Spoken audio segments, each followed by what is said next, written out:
খাগড়াবিল থেকে এই নতুন বাজারের রাস্তা আমাদের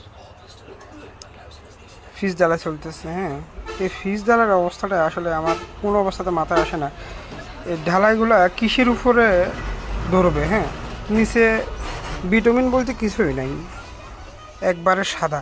ঠিক আছে, হালকা কেরোসিন তেল দিছে আমার মনে হয়, এগুলো কি জানি না, কেরোসিনের গন্ধ কয়গুলোতে। এই দেখেন, এই একবারে সাদা। এই দেখেন ওনারা হিজগুলোতে দিতেছে, হিজের পাথরগুলো এই যে ভিতরে কিছু না, একদম সাদা উপর দিয়ে। নিচে ভিটামিন বলতে কিছু নাই, হিজ বলতে কিছু নাই। এই পাথরগুলো কিসের উপরে ধরবে এটা আমি জানি না অবশ্যই। আমি আপনাদেরকে একটু সামনে একটু দেখাই।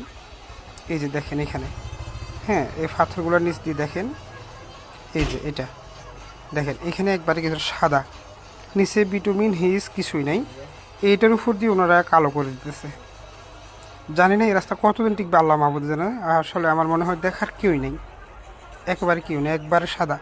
দেখেন এইটার উপর ওনারা আপনার কালো করে ফেলতেছে, কালো পাথর এগুলো দিয়ে। হ্যাঁ, আর অটো মেশিন দিয়ে করতেছে। দেখেন একবারে সাদা, কিছুই নেই নিচে। এই পাথরগুলা আসলে কৃষির উপরে ডিপেন্ড করে এগুলো এখানে শক্ত অবস্থায় থাকবে আমার জানা নেই। যদি আপনাদের কারো জানা থাকে একটু জানাই। আল্লাহ মাহবুদ জানে এই রাস্তার অবস্থা কী হবে। এই রাস্তা হওয়ার চেয়ে না হওয়াই বেটার ছিল। আমরা পুরাতন কাঁচা রাস্তায় আমাদের জন্য ভালো ছিল মনে হয়।